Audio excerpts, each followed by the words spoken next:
She's simply not good enough, Emily. My studio has a reputation to maintain. I watched my sister-in-law, Amanda's perfectly manicured fingers drum against her mahogany desk as she delivered this verdict about my 12-year-old daughter, Sophie. The late afternoon sun streaming through her office window caught the diamond tennis bracelet I'd heard her bragging about, a small gift she'd bought herself with the studio's success. Sophie's been dancing here for 6 years, I said, fighting to keep my voice steady. She practices more than any other student. You've seen her dedication. Amanda's lips curved into that condescending smile I'd grown to hate over the years. Dedication doesn't equal talent. The winter recital is our biggest event of the year. I can't have her mediocre performance bringing down the whole show. My hands clenched in my lap as I thought about Sophie waiting in the car outside because Amanda had insisted this be an adults-only conversation. My daughter, who spent every spare moment practicing, who begged for extra lessons, who danced in our garage until midnight because she was determined to perfect her techniques. This isn't about talent, I said. This is about your ego. Amanda's smile vanished. Excuse me? Ever since Sophie won the regional junior solo competition last spring, the one where your daughter Lily placed third, you've been finding reasons to criticize her. That's ridiculous, Amanda snapped, but I caught the flash of anger in her eyes. Lily's setback was temporary. She was recovering from a sprained ankle. Everyone knows she's the more talented dancer. Of course. Lily, Amanda's pride and joy, who'd been handed leading roles since she could walk. Who never had to audition, never had to prove herself because her mother owned the studio. Sophie earned her spot in that competition. I continued. Just like she earned her place in this recital. You can't just kick her out 3 weeks before the show. Amanda stood up, smoothing her designer blazer. Actually, I can. My studio, my rules. Sophie's just not up to our standards. Perhaps you should look into some recreational dance classes at the community center. Something more her speed. The dismissal in her voice made my blood boil. This wasn't just about a dance recital. This was about Amanda's need to ensure her daughter always came first, always shone brightest. She'd been this way since she married my brother Mark 5 years ago, constantly competing, constantly proving her family's superiority. Sophie's already memorized her solo, I argued. She's been rehearsing with the group for months. What am I supposed to tell her? Tell her life isn't fair, Amanda said with a shrug. Better she learn that now. Besides, this will free up the solo spot for someone more deserving. Like Lily, she didn't need to add. I stood up, my chair scraping against the hardwood floor. You're making a mistake. No, Emily. The mistake was letting Sophie continue this long when she clearly doesn't have what it takes. I mean, really, look at her body type. She'll never have a dancer's build like Lily. That was it. I'd sat through years of Amanda's subtle digs, her backhanded compliments, her constant undermining of Sophie's confidence. But body-shaming my 12-year-old daughter, that crossed the line. We're done here, I said, my voice ice-cold. You'll have our withdrawal paperwork tomorrow. Amanda's eyes widened slightly. Clearly, she hadn't expected me to pull Sophie from the studio entirely. Don't be hasty. Sophie can still take regular classes. She's just not recital material. Save it. I cut her off. You've made your position clear, but remember this moment, Amanda. Remember exactly what you did and why. As I turned to leave, she called after me. She'll never make it as a dancer, Emily. You're only setting her up for disappointment. I closed the door on her words and walked through the studio's lobby, past the walls lined with photos of past performances. Sophie was in many of them, always in the back row, always in supporting roles, while Lily dominated the center spots. How had I not seen it sooner? Sophie looked up as I approached the car, her face hopeful. She pulled her long brown hair into her signature neat bun, wearing her favorite practice leotard. Ready to rehearse, as always. My heart clenched. What did Aunt Amanda say? Can I still do my solo? I took a deep breath, sliding into the driver's seat. No, honey. She doesn't think it's the right time. Sophie's face fell, but she quickly tried to hide it. Oh, okay, maybe next time. Actually, I said, starting the car, we're going to be leaving Amazing Grace Dance Studio. What? But Mom, all my friends are here, and the recital. I know, sweetheart, but sometimes we need to make hard choices. Trust me, this is for the best. As we drove home, Sophie fell silent, staring out the window. I could almost see her dreams crumbling, and it broke my heart. But I also knew my daughter. Beneath her quiet exterior was a determination that Amanda had completely underestimated. What my dear sister-in-law didn't know was that I'd already been in talks with Madame Dubois, a retired principal dancer who taught advanced students privately. I'd seen her watching Sophie at competitions, had noticed her thoughtful expression. Last week, she'd approached me about private lessons. "Your daughter has something special," she'd said. "Raw talent is common.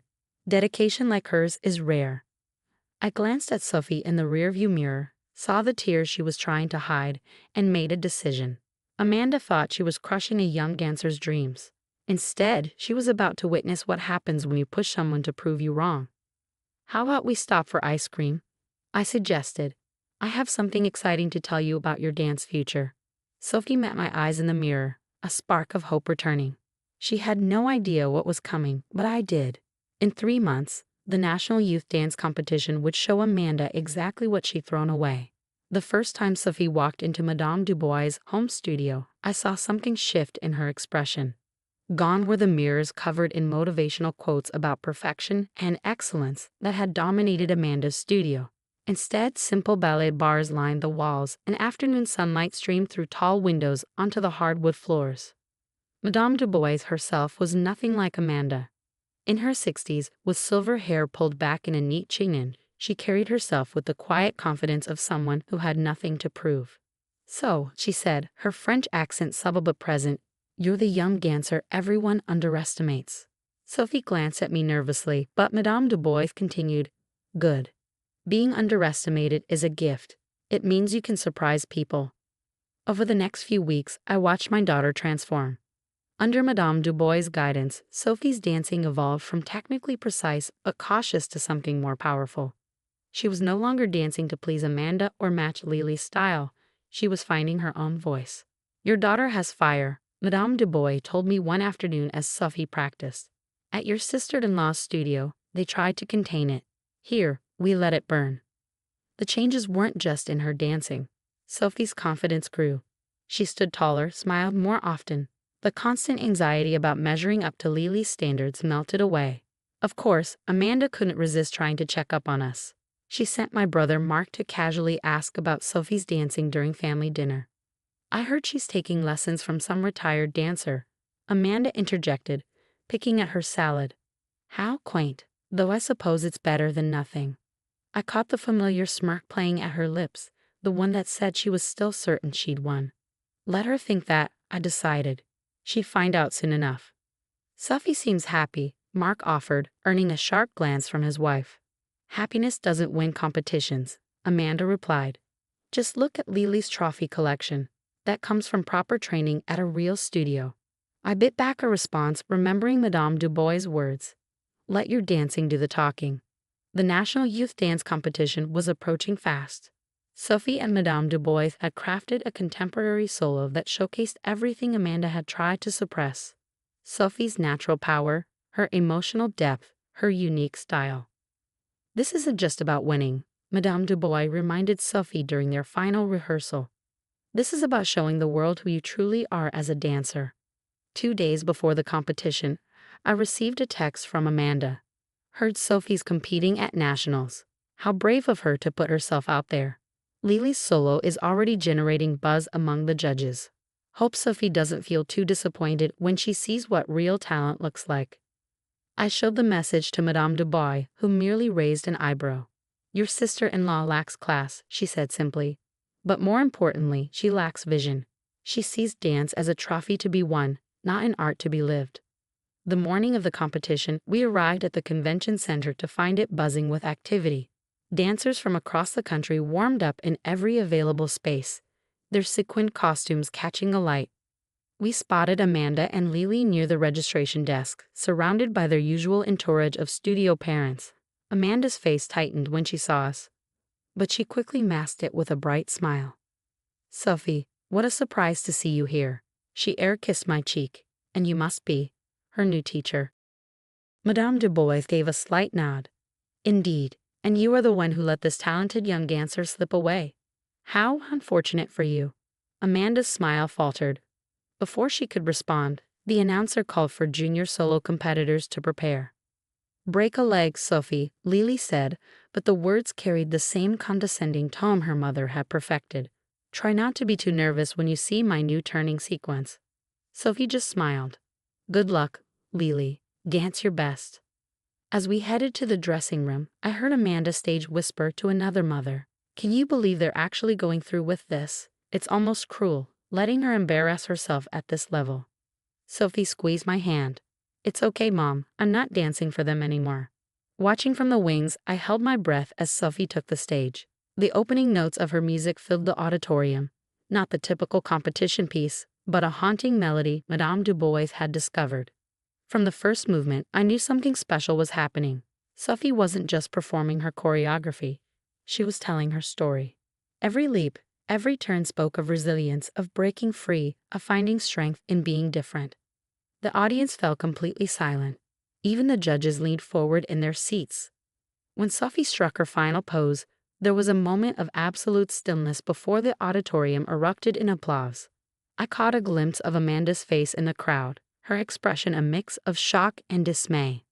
Lily performed next, her routine filled with impressive technical tricks and flashy movements. It was exactly what the old Sophie had tried to emulate, but now it felt hollow somehow, lacking the emotional depth we just witnessed. As we waited for the results, Madame Du Bois kept Sophie focused with warm-up exercises, ignoring the whispers and stares from Amanda's studio crowd. "Remember," she told Sophie, "whatever happens, you've already won. You found your truth as a dancer. That's worth more than any medal." But as the scores were about to be announced, I couldn't help noticing how Amanda had positioned herself near the podium, ready to celebrate what she clearly assumed would be another victory for her studio. The announcer cleared his throat, and I reached for Sophie's hand. What happened next would change everything, not just for Sophie and Amanda, but for everyone who had ever been told they weren't good enough to follow their dreams. In third place, the announcer's voice echoed through the auditorium. From Elite Dance Academy, Madison Chen. Amanda shifted impatiently, her hand already on Lily's shoulder. She positioned them perfectly for the cameras, ready for what she clearly assumed would be another first-place victory. In second place, there was a pause that felt like eternity. From Amazing Grace Dance Studio, Lily Matthews. The confident smile froze on Amanda's face. Lily's shoulders slumped slightly before she caught herself, remembering her mother's constant lectures about maintaining proper appearance.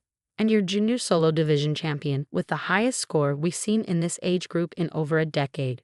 I felt Sophie's hand tighten in mine. From Independent Study under Madame Du Bois, Sophie Harrison. The auditorium erupted in applause. Madame Du Bois gave a small, satisfied nod, while I fought back tears of pride. But it was Amanda's reaction that caught everyone's attention. "This is impossible," she exclaimed, loud enough for those nearby to hear. "There must be some mistake. I demand to see the judges' scores." Sophie was already walking toward the podium when Amanda grabbed my arm. "What did you do?" she hissed. "Who did you bribe?" There's no way she could have beaten Lily fairly. Madame Du Bois stepped between us, her voice carrying just enough for the surrounding crowd to hear. "The only unfair thing here, Madame, is how long you suppressed that child's talent. Now, if you'll excuse us, your scene is preventing your niece from receiving her award." Red-faced, Amanda watched as Sophie accepted her trophy and gold medal. The head judge was explaining something about extraordinary artistic expression and emotional maturity beyond her years. But Amanda had already turned away, practically dragging a tearful Lily toward the exit. Later, during the reception, dance teachers and studio owners kept approaching us. Many had questions about Sophie's training, impressed by how her style had evolved. A few even quietly mentioned their own experiences with Amanda's studio politics. "Mom," Sophie called out, rushing over with her phone. "Look at this." She showed me a social media post from the competition's official account. They had shared a clip of her performance, and it was already going viral in the dance community. The comments were flooding in. "This is what real artistry looks like. Who is this amazing young dancer?" Finally, something authentic in competition dance. That's when my brother Mark approached, looking uncomfortable. "Emily, can we talk?" He led me to a quiet corner. "I had no idea," he said softly, "about any of it. The way Amanda treated Sophie, how she..." I've been watching some of the studio practices lately. Really watching. It's not right. No, I agreed. It's not. I've enrolled Lily in therapy, he continued. The pressure Amanda puts on her, it's affecting her badly. And after seeing Sophie dance today, how happy she looks. He trailed off, then squared his shoulders. I'm making some changes at home. Big ones. I squeezed his hand, understanding what he wasn't saying. Across the room, I spotted Amanda making one last desperate attempt to salvage her reputation, telling anyone who would listen about how she'd discovered Sophie's talent, how she'd always known she was special. But it was too late. The truth had danced its way into the spotlight. That evening, as Sophie carefully placed her trophy on her desk, she turned to me with thoughtful eyes. Mom, I'm glad Aunt Amanda kicked me out of her studio. You are? She nodded. If she hadn't, I might never have found out who I really am as a dancer, or met Madame Du Bois, or learned that sometimes the bad things people do to us lead us somewhere better. I hugged her, marveling at her wisdom. When did you get so smart? Probably around the same time I learned that being good enough for someone else isn't as important as being right for yourself. The next day, Sophie received an invitation to join an elite summer intensive program, one that Amanda had always bragged about Lily attending. But Sophie surprised me again. I think I'll stay here and keep training with Madame Du Bois, she decided. She helps me remember why I love dancing in the first place. As I watched her head to the studio that afternoon, I thought about Amanda's words from 3 months ago. She'll never make it as a dancer. Sometimes the best response to people who underestimate you isn't to prove them wrong. It's to soar so far beyond their limited vision that they become irrelevant to your story entirely. Sophie had done exactly that, and her journey was just beginning.